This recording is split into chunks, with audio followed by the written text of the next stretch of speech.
Good morning, all. Welcome to today's Cancer Healing Journey Talks. Myself, Annie Jose from Community Outreach Team of ZenOnco.io and Love Heals Cancer.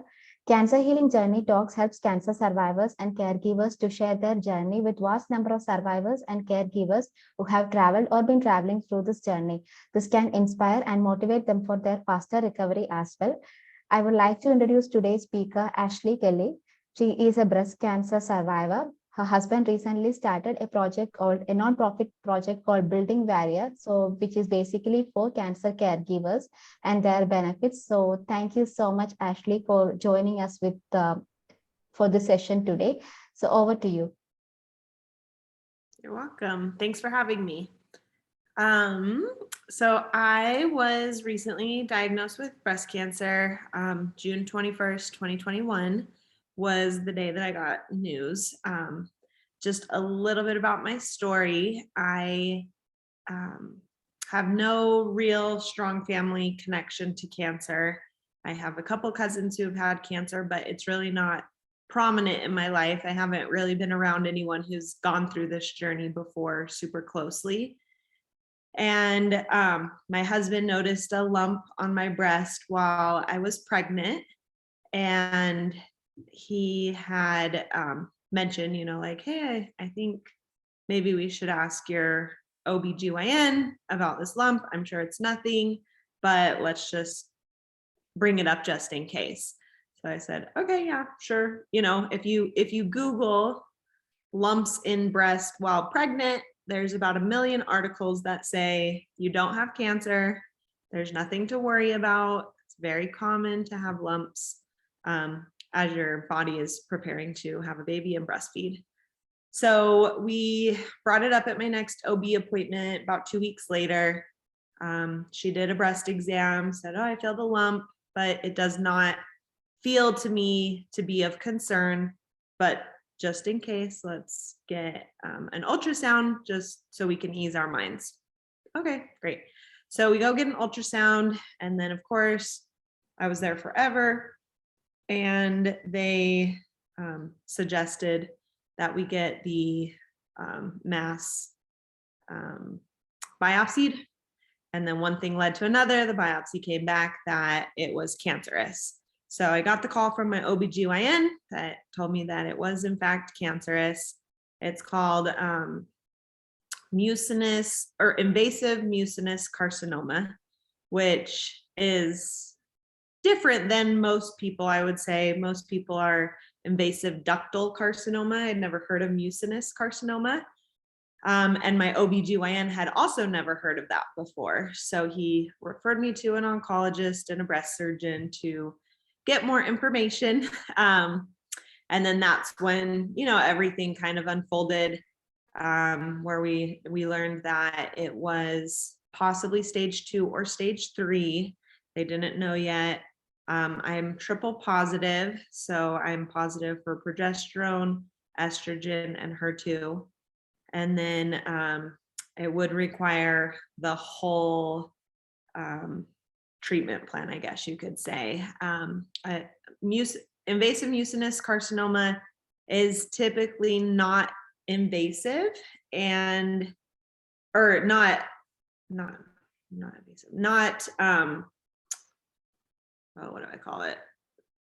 aggressive. Yeah. So normally the type of cancer I have is not aggressive, and it is typically not HER2 positive. So it was a little bit different that, it was, but it does typically respond well to treatment. So that was great.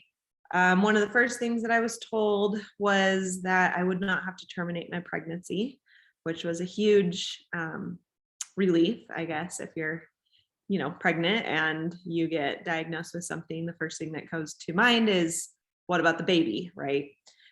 So luckily we did not have to terminate or anything like that. It's perfectly safe to do chemotherapy while pregnant, which is crazy. You wouldn't think that would be safe, but it was. So I immediately started chemotherapy. Literally a couple weeks later, I did 4 rounds of AC chemotherapy, which is the red devil, while I was pregnant.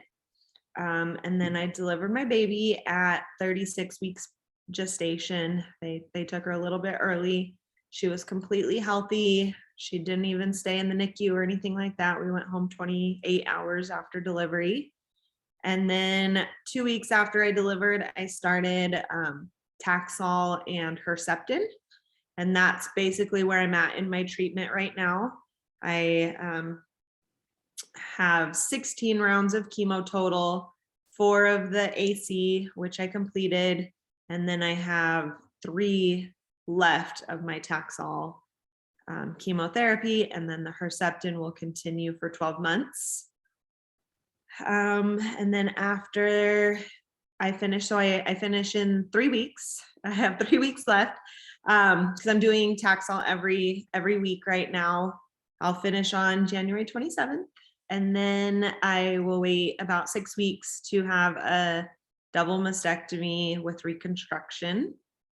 At that point, they'll determine if radiation is needed, but most likely I will have to do radiation. And then I will be on hormone suppressing medicine for 5 to 10 years, ideally 10 years if I can do that. So such as tamoxifen is kind of what they've talked about. Something really interesting in my journey is, as I mentioned at the beginning of this, is that I don't really have a strong family history of cancer.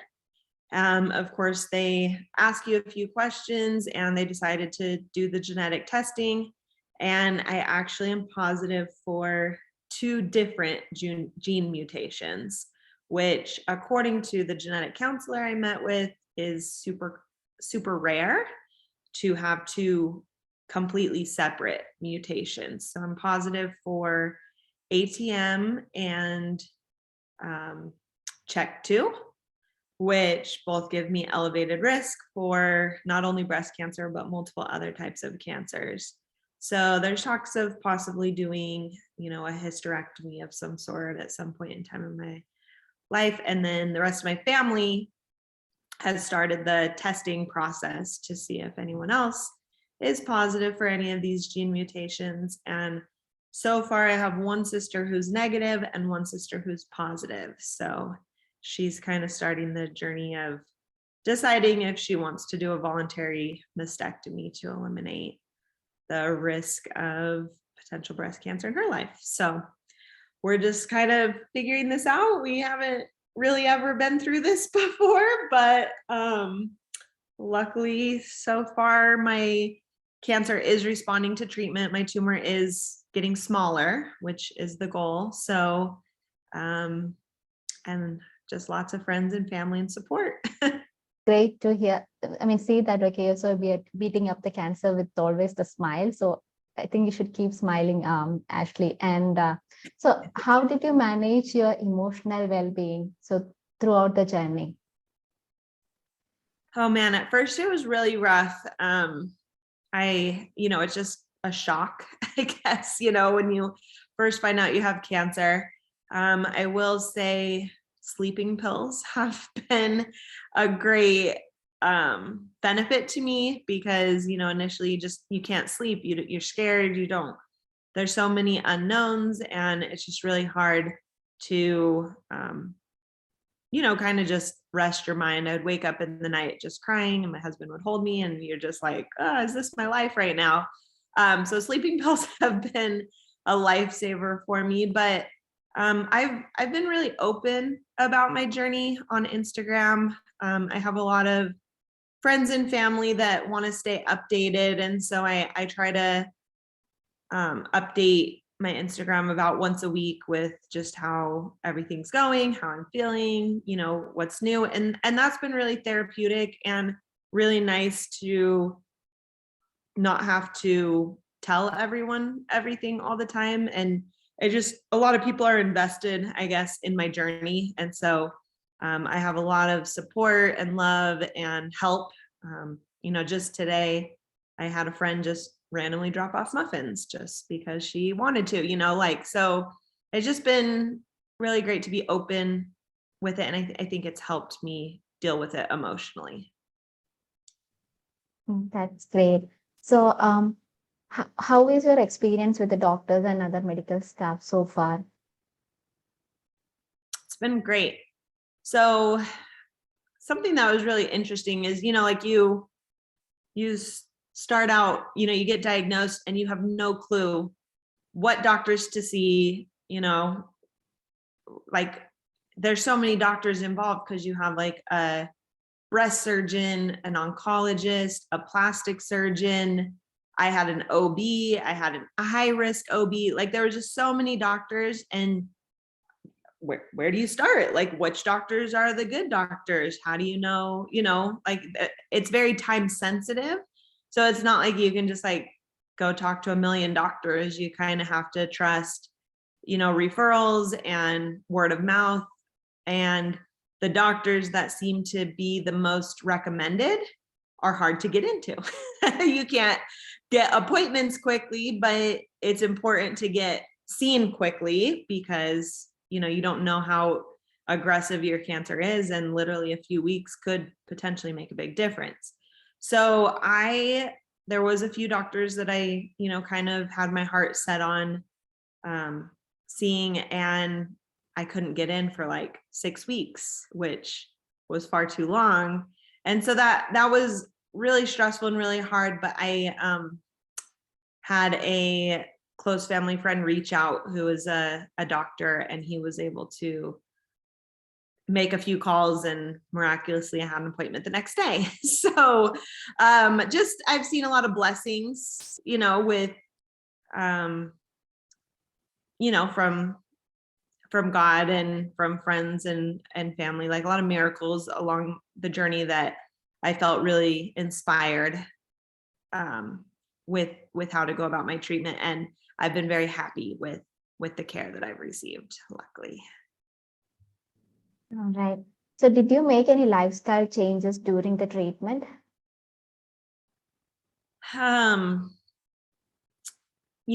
That's been a tough one for me. I had 2 babies back to back. So I guess a little bit about me. I have four children. The 4th one was the one I delivered while going through chemotherapy, but I have a 13-year-old, a 5-year-old, a 1-year-old, and then a 2-month-old. So my 2 youngest are literally 12 months apart. So they were both born in October. One was born October 12th and one October 18th, literally 1 year apart. So like normal, you have a baby and then you have to like start working out to lose the weight. And then I have this chemotherapy that's actually making me gain weight. So my health is, or like my physical appearance is a big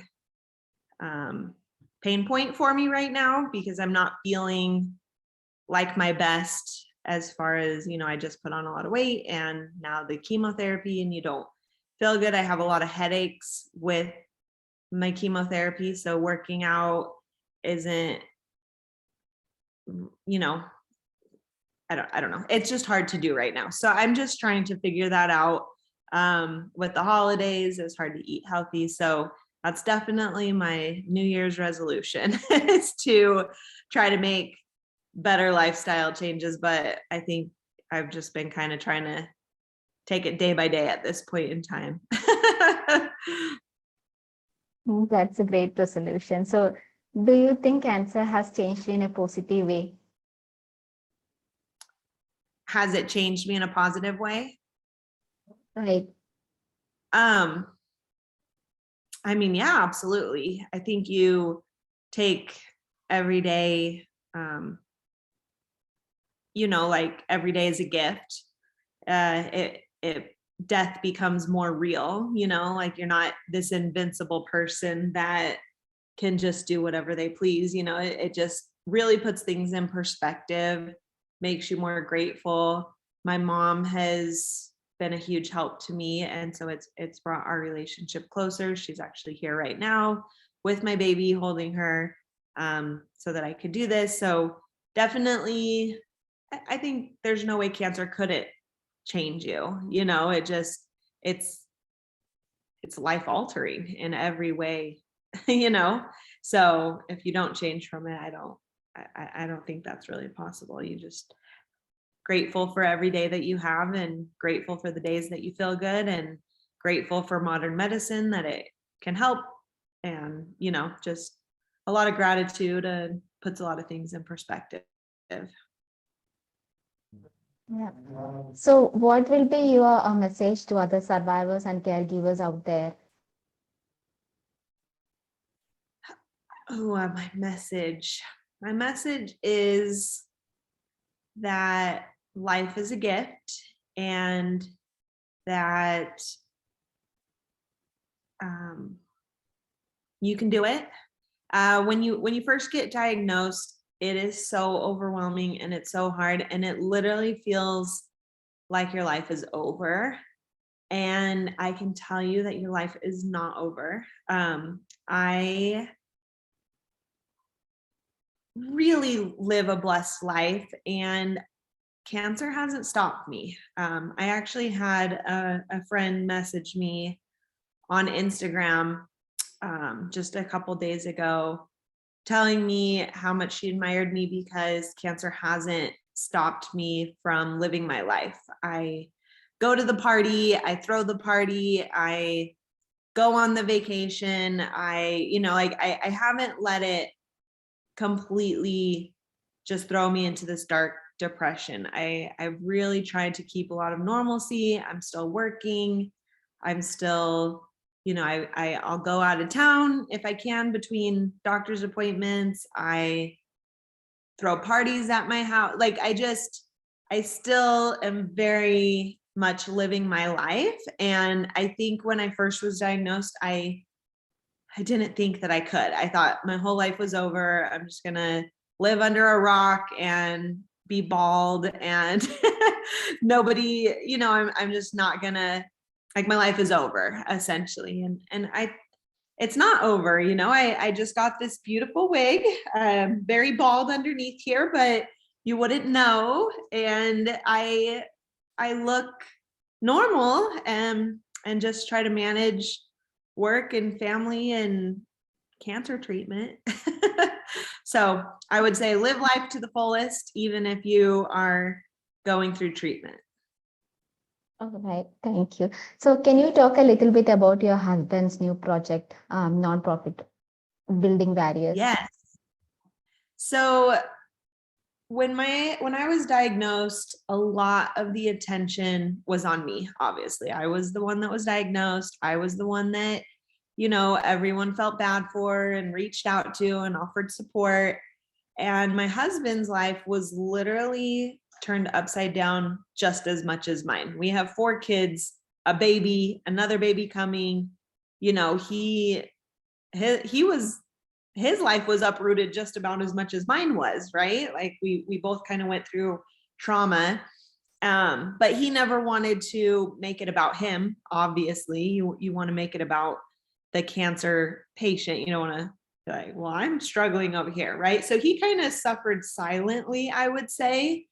And he actually fell into a state of depression, where there was a couple days where he couldn't get out of bed because he didn't want to put his grief on me by any means, because I was going through my own struggles, and he just internalized it. And so we do go to therapy, and that's been super helpful, but he just realized that there wasn't much support groups out there for the family and caregiver of the cancer patient. Everything is really about the patient and not necessarily the close family or friends or caregivers of it. So he started the Wielding Warrior Project, which it's fairly new, but which helps give support. He's going to start support groups, and he's been reaching out as people have been diagnosed and offering support to the caregivers specifically to give them an outlet, and help them along in their journey as well.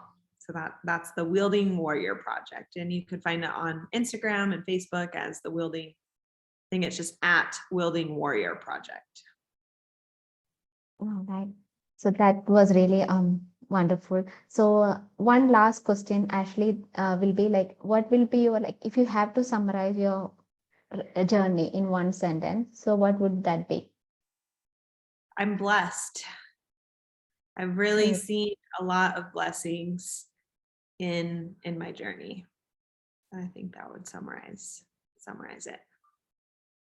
All right. Thank you so much, Ashley, for today's session. So I'm pretty sure that this session will really inspire and motivate people who are currently going through the cancer journey and who have been through the journey.